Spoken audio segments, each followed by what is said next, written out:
ప్రభునందు నాకు అత్యంత మిక్కిలి ప్రియమైనటువంటి దేవుని ప్రజలారా, దేవుని మాటలు జాగరూకులమై వినాలని మనవి చేస్తూ ఉంటున్నాను. లోకములో నుండి ప్రత్యేకించబడి దేవుని సొత్తుగాను, దేవుని ప్రజగాను, దేవుడు ఏర్పాటు చేసుకున్నటువంటి కోరుకున్నటువంటి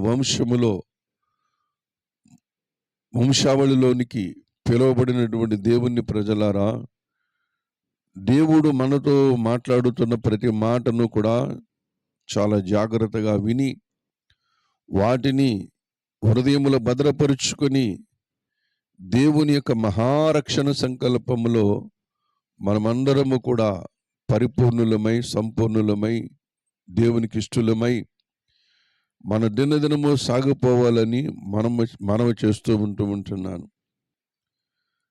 మనం చదువుకున్నటువంటి భాగమును బట్టి, లేక మనము అనుదినము చేసుకున్న ధ్యానాలను బట్టి, ఆ పరంపరలో ఇశ్రాయేలుకు దేవుడు నియమించిన 7 పండుగల గురించి మనం మాట్లాడుకుంటూ ఉంటున్నాం.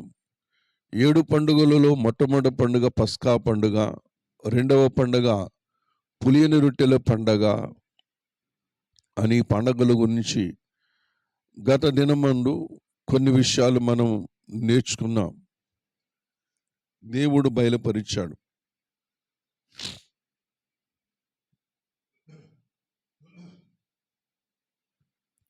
ఈ సంగతులను దేవుడు మనకు బయలుపరిచాడు. అలాగే ఈ దినమందు ప్రథమ ఫలముల పండుగ ఇశ్రాయేలు ప్రజలకు, విమోచించబడిన ప్రజలకు, దేవుడు కోరుకున్న ప్రజలకు, దేవుడు ప్రత్యేకించుకున్న ప్రజలకు, దేవుడు ఐగుప్తు దేశములో నుండి విమోచించబడినటువంటి ఇశ్రాయేలు ప్రజలకు ఆయన కొన్ని ప్రత్యేకమైనటువంటి పండుగలు చెబుతూ ఉంటున్నాడు. ఈ పండుగలు చేయండి, ఈ పండుగలు చేసుకోండి.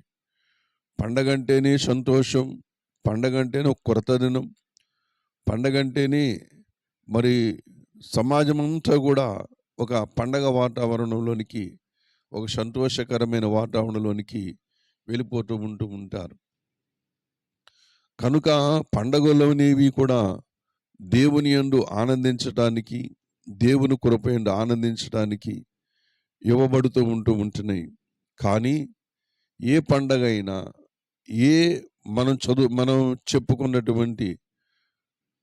మనం ఇంతవరకు చెప్పుకున్నటువంటి సృష్టిలోనైనా, లేక ఇశ్రాయేలు ప్రయాణపు యాత్రలోనైనా, లేకపోతే ప్రత్యక్ష గుడారముల ఉపకరణములైనా, మనం ఇప్పుడు ధ్యానము చేసుకుంటున్నటువంటి ఏ పండగైనా ప్రతిదీ కూడా ఇవన్నిటిని గురించి బైబిల్ ఏమంటాడంటే ఛాయ నిజస్వరూపము క్రీస్తులో ఉందంటూ ఉంటాడు.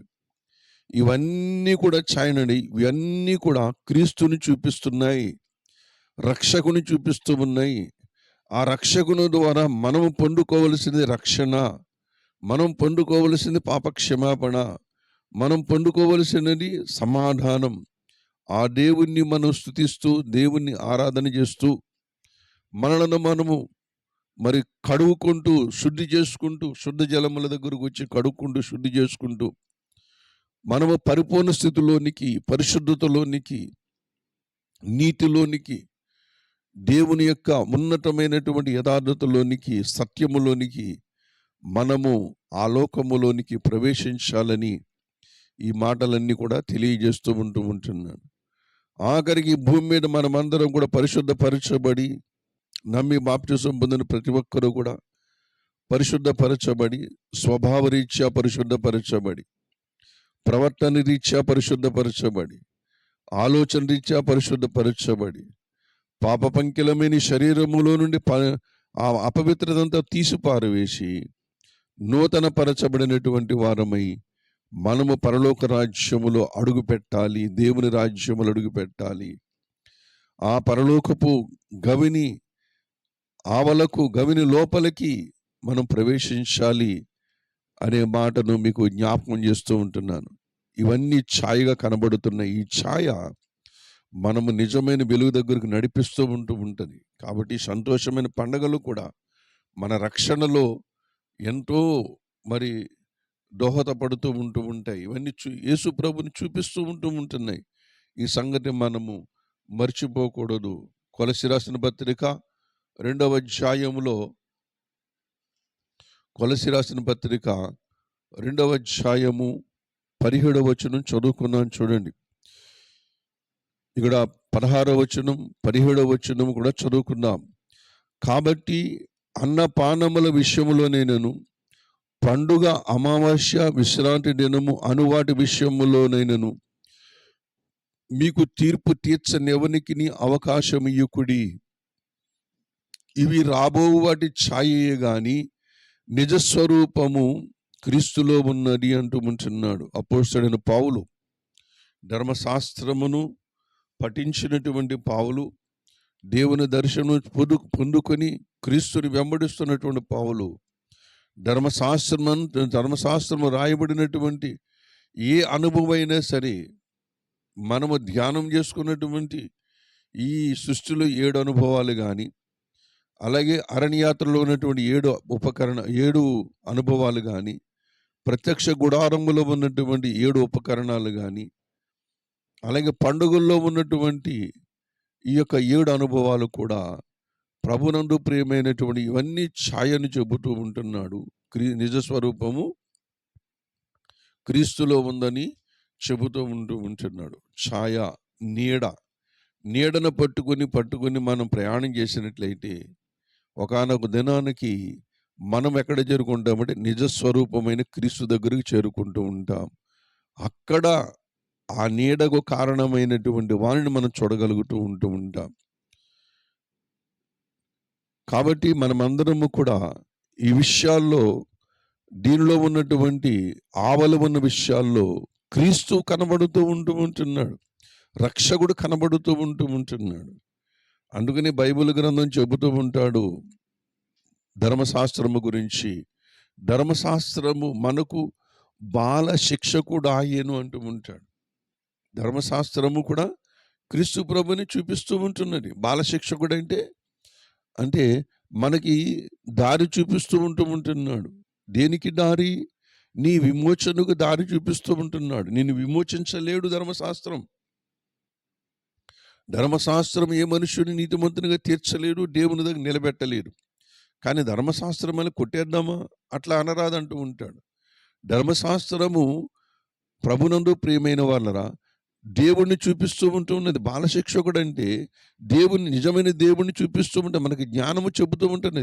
ఇదిగో మీ రక్షకుడు ఆయన, నేను కాదు, మీ రక్షకుడు ఆయన, మీ రక్షకుడు ఆయన, మీ దేవుడు ఆయన, నీ విమోచకుడు ఆయనని క్రీస్తుని చూపిస్తూ ఉంటుంది ధర్మశాస్త్రం. కాబట్టి బాలశిక్షకుడు ఆయన అంటూ. అలాగే నీడ కూడా ఎవరిని చూపిస్తుందంటే నిజస్వరూపమైనటువంటి క్రీస్తుని చూపిస్తూ ఉంటున్నది.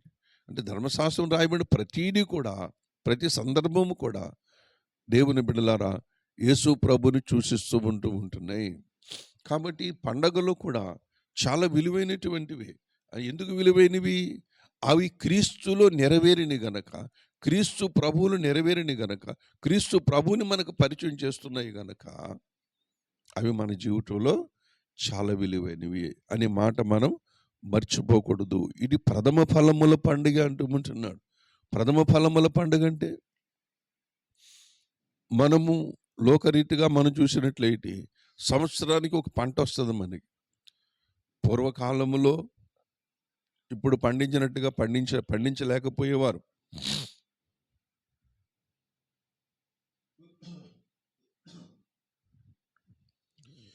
పంటలు ఇప్పుడు పండించినట్టుగా నెలకు ఒక పంట, లేదా 3 నెలలకు ఒక పంట, 6 నెలలకు ఒక పంట ఇప్పుడు పండిస్తూనే ఉంటున్నారు. కానీ ఆ రోజుల్లో అయితే సంవత్సరానికి ఒక పంట పండేది. మొట్టమొదటి సంవత్సరం ఒకసారి పంట పండేది. అది గోధుమలైనా, మరి ఎవలైనా, అది వరైనా సంవత్సరం ఒకసారి పంట పండించేవారు. ఆ సంవత్సరం పంట పండించిన తర్వాత అప్పుడు ఆ పంటలో పండిన దాంట్లో మొదటి పన ప్రతి ఒక్క రైతు కూడా, ప్రతి ఒక్కరూ కూడా ఆ మొదటి పని తీసుకుని వచ్చి దేవుని సన్నిధికి తీసుకుని రావాలి. అది ప్రతి ఇంటి వారు కూడా, ప్రతి వాళ్ళు కూడా పండగగా జరుపుకోవాలి అంటూ ఉంటారు. అది ప్రథమ ఫలముల పండుగ. మన దేశంలో అయితే ఆ పండగను ఏమని చెప్పుకుంటాం? సంక్రాంతి పండగ చెప్పుకుంటాం. సంక్రాంతి పండుగ అంటే ప్రథమ ఫలముల పండుగే. ప్రథమ ఫలముల పండుగ అంటే సంక్రాంతి పండుగే మనం జరుపుకునేది.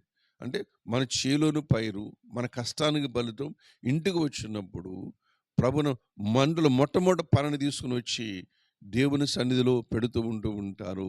తీసుకుని ఉంటూ ఉంటారు. అప్పుడు ప్రజలు, యాజకులు కలిసి దేవునితో ఆనందిస్తూ ఉంటారు. మా కష్టానికి ఫలితం ఇచ్చావు అని చెప్పేసి ఆనందిస్తూ ఉంటారు. ప్రథమ ఫలముల పండుగ ప్రతి సంవత్సరంలో కూడా ప్రథమ ఫలముల పండుగ జరుగుతూ ఉంటున్నది. ఇందాక మనం చెప్పుకున్నాం ఇది పండగ, ఇది వారాల పండుగ అని కూడా చెబుతూ ఉంటున్నాడు. ఇందాక చదువుకున్నాం మనం. నిర్గమాకాండములో 34వ అధ్యాయములో ఆ మాట మనకి కనబడుతూ ఉంటుంది. నిర్గమాకాండం మనం చదువుకున్న మూలవాక్యములోని దయచేసి చదువుతున్నాను, వినండి. 22వ వచనం. మరియు నీవు గోధుమల కోతలో ప్రథమ ఫలముల పండుగను అనగా వారముల పండుగను సంవత్సరాంతమందు పంట కూర్చు పండుగను ఆచరింపవలెను అంటూ ఉంటాడు. దేవుని బిడ్డలారా, ఈ ఒక్క వచనములోని 3 సార్లు పండుగ అని రాయబడుతూ ఉంటుంది. ప్రథమ ఫలముల పండుగ, అలాగే అంటూ ఉంటాడు వారముల పండుగ, సంవత్సరాంతమందు పంట కూర్చు పండుగను ఆచరించాలి అంటూ ఉంటుంది. ఏటా వాటా చెప్పుకున్నట్లయితే ప్రతి ఆదివారం పండగ చేయమని చెబుతూ ఉంటున్నాడు. ప్రతి ఆదివారము కూడా పండగ అని చెప్పేసి మాట్లాడుతూ ఉంటున్నాడు. ప్రథమ ఫలముల పండుగ. ఈ పండుగ ఎవరిని సూచిస్తుంది? యేసు ప్రభువాన్ని సూచిస్తూ ఉంటున్నాడు. దేవుని బిడ్డలారా, మనం ఎందుకు చేయాలి ఈ పండగ? ఇది ఇశ్రాయేలు ప్రజలకు ఇచ్చిన ఆజ్ఞలు కదా, కట్టడలు కదా, విధులు కదా. మనం ఎక్కడ చేయాలి? క్రీస్తునందు మనం పండగ చేయాలి. ఎందుకంటే ఆయన మృతుల్లోంచి మొట్టమొదటి లేచింది ఎవరు? మృతుల్లో నుంచి మొట్టమొదటి పునరుద్ధానుడైనది ఎవరంటే మన ప్రభువైన యేసుక్రీస్తు ప్రభువే. దాన్ని ఏమన్నాడంటే లేఖనము, మన ప్రభువు, మన రక్షకుడు ఏం చెబుతున్నాడు? ఆయన ప్రథమ ఫలముగా లేపబడ్డాడు. లేపబడిన వాళ్ళు ప్రథమ ఫలము అని చెప్పేసి మాట్లాడుతూ ఉంటున్నది, లేఖనం మాట్లాడుతూ ఉంటున్నది. మొదటి కొరింథీ రాసిన పత్రికలో చూడండి. పరిశుద్ధ గ్రంథములో నుండి ఆ మాటను మనము ధ్యానము చేసుకున్నాం. 15వ అధ్యాయం, మొదటి కొరింథీ రాసిన పత్రిక 15వ అధ్యాయము 20-21 వచనాలు మనం చదువుకున్నాం. 15వ అధ్యాయము 20-21 వచనం చదువుకున్నాం. ఇప్పుడైతే నిద్రించిన వారిలో ప్రథమ ఫలముగా క్రీస్తు మృతుల్లో నుండి లేపబడి ఉన్నాడు. క్రీస్తు మృతుల్లో నుంచి లేపబడి ఉన్నాడు. మనుషుని ద్వారా మరణం వచ్చెను గనుక మనుషుని ద్వారానే మృతుల పునరుద్ధానము కలిగెను. ఆదాము నుండి అందరూ ఎలాగ మృతి పొందుచున్నారు, అలాగుననే క్రీస్తును అందరూ బ్రతికింపబడుదురు. ప్రతివాడును తన వరుసలోనే బ్రతికింపబడును. ప్రథమ ఫలము క్రీస్తు, తరువాత క్రీస్తు వచ్చినప్పుడు ఆయన వారు బ్రతికింపబడుదురు అని మాట వాక్యము చక్కగా దేవుని యొక్క గ్రంథములో మన కొరకు చూపిస్తూ ఉన్నాడు. అందుకని ముందుగా చెప్పాను, పండగలు క్రీస్తు ప్రభుని సూచిస్తూ ఉంటున్నాయి. పస్కా బలి క్రీస్తు ప్రభుని చూపిస్తూ ఉంటుంది. పులియని రొట్టెల పండగ అనగా మారు మనసు పొంది రక్షణ పొందుకుని బాప్టిజం పొందుకుని కడగబడి నీతిమంతులు చేసే పండగని పులియని రొట్టెల పండగ. పులిసినది కాదు, పులియని రొట్టెల పండగ. అదే ప్రథమ ఫలముల పండగ కూడా ఎవరు చూపిస్తుంది? యేసు ప్రభువుని చూపిస్తూ ఉన్నది. ముందుగా నిద్రించిన వాళ్ళు, ముందుగా లేచిన వంటి వారు ఎవరు? ఏమండి, ముందుగా ప్రథమ ఫలముగా లేచిన వారు ఎవరంటే యేసు ప్రభు వారి. పునరుద్ధానము నేనే, జీవమును నేనే అంటూ ఉంటున్నాడు మార్తమ్మతో. లాజరు చనిపోయిన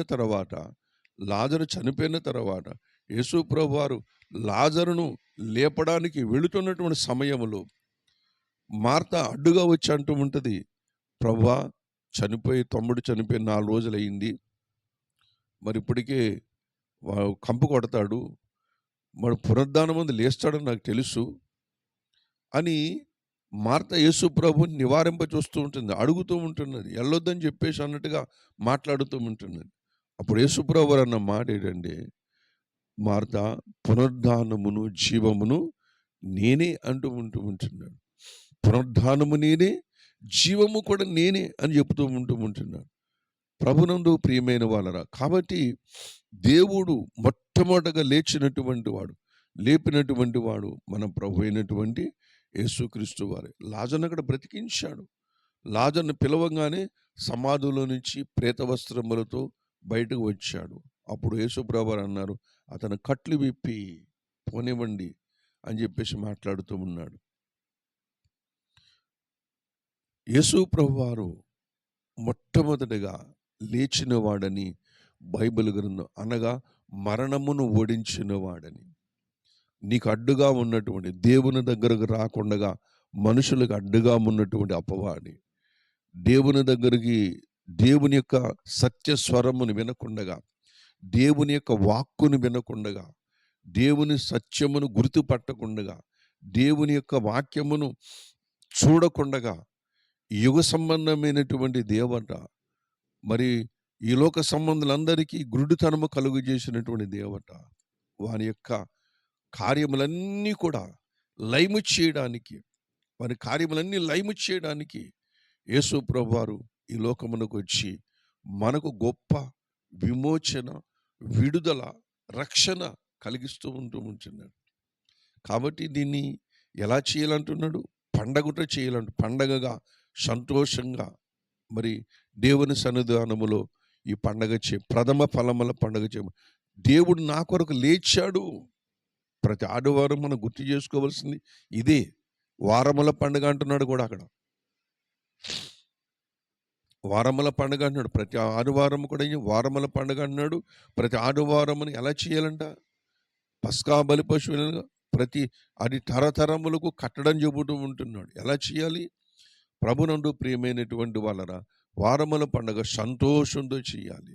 సంతోషంతో, క్రీస్తు అని మన పస్కా పశువు వధింపబడ్డాడు కాబట్టి సంతోషంతో రావాలి. దేవునితో మాట్లాడడానికి, దేవుని దగ్గర మనం సహాయం పొందుకోవడానికి, దేవుని దగ్గర మనము మరి దేవునితో సహవాసం చేయడానికి, దేవుని సన్నిధికి సంతోషం. యేసు ప్రభు పేరనగానే చాలు, పేరు మనకి మనసు గుర్తు రాగానే చాలు సంతోషం. సంతోషం.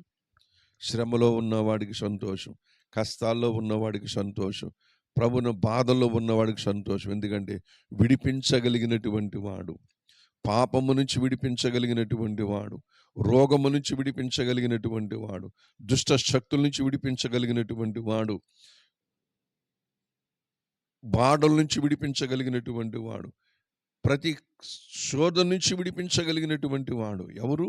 మన ప్రభు అయిన యేసుక్రీస్తు వారు. విడుదల, విడుదల, ప్రతి మనిషికి విడుదల దేవుడు సిద్ధం చేశాడు. ఎందుకంటే ఆయన సిద్ధం చేశాడు ఏంటంటే, దేవుని బిడ్డలారా, అపవాదిని బంధించి వేశాడు. పాపమునకు విరుగుడు ఇదిగో యేసు రక్తం ఉన్నది. ఒప్పుకొని విశ్వసించినట్లయితే ఆ పండగ వాతావరణం నీ జీవితంలోకి వస్తూ ఉంటుంది. దేవుడు ప్రభునందు ప్రియమైనటువంటి వాళ్ళరా, ఈ పనులు చేయాలని, ఇలా చేయాలని దేవుడు మనకి ఆజ్ఞాపిస్తూ ఉంటున్నాడు. కనుక ప్రభునందు ప్రియమైన వాళ్ళరా, లేవియా కాండములో కూడా ఒక మాట చదువుకుని మనము ప్రార్థనలకు వెళ్ళిపోదాము. లేవియా కాండములో 23వ అధ్యాయములో కూడా దీని గురించి ఇంకా విపులంగా మాట్లాడుతూ ఉంటాడు. హల్లెలూయా. లేవియా కాండము 23వ అధ్యాయము 9వ వచనము నుండి కొన్ని వచనాలు 14వ వచనం వరకు నేను చదువుతున్నాను. శ్రద్ధగా మీరు ఆలకించండి. మరి యెహోవా మోషేకి ఇలాగ సెలవిచ్చెను, నీవు ఇశ్రాయేలుతో ఇట్లనుము, నేను మీకు ఇచ్చుచున్న దేశమునకు మీరు వచ్చి దాని పంటను కోయినప్పుడు మీ మొదటి పంటలో ఒక పనను యాజకుని యొద్దకు తేవలెను. యెహోవా మిమ్మల్ని అంగీకరించినట్లు అతడు యెహోవా సన్నిధిని ఆ పనను అల్లాడింపవలెను. విశ్రాంతి దినమునకు మందిరమున యాజకుడు దాన్ని అల్లాడింపవలెను. మీరు ఆ పనను అర్పించిన దినమున నిర్దోషమైన ఏడాది పొట్టేలును యెహోవాకు దహన బలిగా అర్పింపవలెను. దాని నైవేద్యము నూనెతో కలిపి 2 పర్యవంతుల గోధుమ పిండి, అది యెహోవాకు ఇంపైన సువాసన గల హోమము. దాని పానార్పణము 3 ద్రాక్షరసము. మీరు మీ దేవునికి అర్పణ తెచ్చు వరకు ఆ దినమెల్లా మీ రొట్టె ఏమి, పేలాలేమి, పచ్చని వెన్నులేమి తినకూడదు. ఇది మీ తరతరములకు మీ నివాస స్థలములన్నిటిలో నిత్యమైన కట్టడా అని చెప్పేసి మాట్లాడుతూ ఉంటున్నాడు. ప్రథమ ఫలముల పండుగలు ఆచరించే విధానం గురించి చెబుతూ ఉంటున్నాడు. కనుక ఆ ప్రభునందు ప్రియమైనటువంటి వాళ్ళరా, ప్రథమ ఫలముగా తెచ్చిన యేసు ప్రభు వారు ప్రథమ ఫలముగా లేపబడ్డాడు. ఆయనతోనే దేవుని సన్నిధికి వెళ్ళాలి. ఆయనతోనే యాజకుని యొక్క సముఖములో ఆయన దగ్గరకు వచ్చి ఆయన సముఖములోనే యేసు ప్రభు దగ్గరికి రావాలి. అది ప్రథమ ఫలం పండుగ మొట్టమొదటి పోయి పనును తీసుకురమ్మని చెప్పేసి మాట్లాడు. ఎవరది? మన ప్రభు అయిన యేసుక్రీస్తుకి. ఎక్కడికి వెళ్ళండి, ఏ వచనాన్ని చూడండి, అందులో యేసు ప్రభు కనబడుతూ ఉంటారు. దేవుని బిడ్డల అందులో దేవుని యొక్క నిర్మాణాత్మకమైనటువంటి రక్షణ సంకల్పం కూడా కనబడుతూ ఉంటుంది. దేవుని ఉద్దేశాలు కనబడుతూ ఉంటుంది. ఇవన్నీ ఎవరి కొరకు? మన కొరకే. మన సంతోషం కొరకు, మన ఆనందము కొరకు, మన మంచి భవిష్యత్తు కొరకు దేవుడు ఇంత గొప్ప రక్షణను దేవుడు మనకు సిద్ధపరిచాడు. కాబట్టి ప్రతి ఒక్కరూ కూడా ఈ గొప్ప రక్షణను పొందుకున్నటువంటి వారు పండగ ప్రథమ ఫలముల పండుగ. మన ప్రభువు లేచాడు. ఈ భూమి మీద పుట్టినవాడే ప్రథమ, అన్నిటిలో ముందు పుట్టినవాడు ఎవరంటే మన ప్రభు అయిన యేసుక్రీస్తు వారు. ఎప్పుడు పుట్టాడైనా? దైవజనులు ఓఫీర్ గారు పాట రాశారు. పరమందునొక జన్మ, ధరయందు మరు జన్మ అనే ఒక పాట రాశారు. పరమందు మొట్టమొదటి పుట్టినవాడు ఎవరండి? మన ప్రభు అయిన యేసుక్రీస్తు వారు. అప్పుడు ఆయన మొట్టమొదటి పుట్టినప్పుడు తండ్రి అయిన దేవుడు అన్నాడు, నీవు నా కుమారుడవు, నేడు నేను నిన్ను కనియుంటినంటూ ఉంటాడు కీర్తన గ్రంథంలో. నీవు నా కుమారుడవు అంటే మొట్టమొదటి కొడుకు ఎవరు దేవునికి? మన ప్రభు అయిన యేసుక్రీస్తు వారే. దేవుని కన్నాడైన అంతవరకు లోపల ఉన్నాడు. ఆయన నోటిలోంచి బయటికి వచ్చాడు. వాక్కే, దేవుడే. దేవునిలో నుంచి దేవుని యొక్క వాక్కు వచ్చింది. వాక్కే దేవుడై ఉన్నాడు. ఆ దేవుడు ఎందుకొరకు బయటకు వచ్చాడు? ఇదిగో సృష్టి చేయడానికి వచ్చాడు. ఈ సృష్టి చేసిన తర్వాత ఈ సృష్టిని అంతటిని కాపాడడానికి వచ్చాడు. ఈ సృష్టి అంతటిని కూడా, ఈ సృష్టిలో మరి అద్భుతమైనటువంటి నిర్మాణాత్మకమైనటువంటి సంఘము నిర్మించి, ఆ సంఘమును పరిశుద్ధపరిచి దేవుని ఎదుట నిలబెట్టుకొని దాన్ని వివాహము చేసుకోవాలని దేవుడు నిశ్చయించాడు. గనక ప్రభునందు ప్రియమైనటువంటి వాళ్ళ మొట్టమొదట సృష్టించబడిన వారు, పుట్టిన వారు ఎవరంటే మన ప్రభు అయిన యేసుక్రీస్తు వారు. అలాగే మృతుల్లోంచి పునరుద్ధానము చెందిన వారు ఎవరు? మొట్టమొదట అంటే ప్రభు అయిన యేసుక్రీస్తు వారు. ఆయన మరణించి మొట్టమొదటి లేచినటువంటి వాడు ఆయన. పరలోకములో ఆయన పుట్టినప్పుడు కూడా పండగ వాతావరణం ఉంది అక్కడ. అలాగే ప్రథమ ఫలముగా లేపబడినప్పుడు కూడా ఇక్కడ భూమి మీద పండగ వాతావరణం. క్రీస్తు లేచెను. ఇది గొప్ప పండగ జరుపుకుంది. క్రైస్తవ సమాజానికి, క్రైస్తవ లోకానికి ఇదే బలం. ప్రథమ ఫలముల పండుగ గొప్ప బలం. పునరుద్ధాన పండుగ. ఏ పండుగ ఇది? ఈస్టర్, పునరుద్ధానం పండుగ. తిరిగి లేచాడు, మరణములోంచి తిరిగి లేచాడు. అనేక మంది దీని గురించి మాట్లాడుతున్నారు. యేసు ప్రభువు వారు హీస్ రైజిన్, ఆయన తిరిగి లేచాడు. కాబట్టి క్రైస్తవ లోకమా, దేవుడు గొప్ప మీకు శక్తిని ఇచ్చాడు. ఈ శక్తిని ప్రకటించండి లోకములకు వెళ్ళని అనేక మంది మరి ప్రోత్సహించారు. దేవుని నమ్మిన వారు గారు ప్రోత్సహించడం, దేవుని నమ్మని వారు ప్రోత్సహించారు. క్రైస్తవ, నువ్వెందుకు అలా కృంగిపోతూ ఉంటావు? నీ దేవుడు లేచాడు, వెళ్ళి లోకానికి చాటించండి. యేసు ప్రభువారు ప్రథమ కుమారుడు చెప్పిన మాట కూడా అది. ఈనాడు లోకంలో చెప్తున్న మాట కూడా అది. డాక్టర్ సర్వేపల్లి రాధాకృష్ణమూర్తి గారు లండన్ ఆంగ్లికన్ చర్చ్లో మాట్లాడిన మాట అది. మీరు వెళ్ళండి, నీ ప్రభు లేచాడని లోకానికి చెప్పండి. దేవుని బిడ్డ, ఎంత గొప్ప మాట. నిజంగా ప్రభువు లేచాడు. ఇది మనకు పండగ. ప్రతి ఆదివారం ఏంటంటే ఆయన నా కొరకు సజీవుడయ్యాడు, నా కొరకు పాపిగా చేయబడ్డాడు, నా కొరకు వేదనలు పడ్డాడు, నా కొరకు బాధలు పడ్డాడు. కానీ ఆయన మరణించి తిరిగి లేచాడు. కాబట్టి ఇది మనకు పండగ. రైతు సంవత్సరం అంతా కష్టపడ్డాడు, చేనికి కాపు కాశాడు, చేనికి ఎరువేశాడు, చేను దున్నాడు, కలుపు తీశాడు, ఎరువేశాడు, ఎదురు చూస్తున్నాడు. సంవత్సరాంతమైన పంట చేతికి వస్తుంది. వెన్నులు కనబడుతూ ఉంటున్నాయి, పెద్ద పెద్ద వెన్నులు కనబడుతున్నాయి, మంచి మంచి దుబ్బులు కనబడుతూ ఉంటున్నాయి. చేను బాగా పండింది. ఆ రైతు కష్టమంతా మర్చిపోతాడు. పంటను సంతోషంగా కోసుకుని ఇంటికి సమకూర్చుకుని తన కుటుంబం బిడ్డలతో కలిసి ఆనందముతో పండగను జరుపుకుంటాడు. అలాగే మన ప్రభువైన యేసుక్రీస్తును బట్టి ఈ భూమి మీద ఎన్నో శ్రమలు పడుతూ ఉంటున్నాం, ఈ భూమి మీద అన్ని కష్టాలు పడుతూ ఉంటున్నాం, నిందలు పడుతూ ఉన్నాం, బాధలు పడుతూ, అయినా సరే రక్షణ కొనసాగించుకుంటూ ఉంటున్నాం. ఈ రక్షణ కష్టమంతా కూడా ఒకానొక దినమందు ప్రథమ ఫలముగా లేపబడిన క్రీస్తు యొక్క స్వారూప్యంలోనికి, ఆ రాజ్యంలోకి వెళుతున్నప్పుడు ఈ కష్టమంతా ఏం చేస్తాం? మనం మర్చిపోతాం. ఆ పంట అనగా క్రీస్తు ప్రభుని చేరుకున్నాను, ఆ ప్రభుతో నా జీవితం గడుపుతూ ఉంటున్నాను. ఎన్ని కష్టాలు పడినా సరే నాకు పరలోకం దొరికింది, నాకు నిత్యజీవం దొరికింది, యేసే దొరికాడని ఆ పరలోక పట్టడమే సంతోషమయంగా మారిపోతూ ఉంటుంది. అందుకనే అక్కడ పండగ వాతావరణం ఇక్కడ ఏమండి, పరలోకం వెళ్ళింది, మధ్య ఆకాశంలోకి వెళ్ళిన తర్వాత విందే కదా మనకు జరిగేది. తర్వాత సంతోషమే కదా, అంత ఆనందమే కదా, మళ్ళా ఇంకా కష్టం అనేది ఉండదు కదా. యుగ యుగాలు కూడా ఆనందంలో ఉంటాం. ఇది మన క్రీస్తు ప్రభువు ద్వారా మనకు దొరికినటువంటి గొప్ప భాగ్యం. ఆ భాగ్యాన్ని మనం స్వీకరించి విశ్వాస జీవితంలో ప్రభుని ఈ భూమి మీద దేనికి భయపడవద్దు. మన కష్టములన్నీ తీరిపోయే కాలముడు వస్తుంది.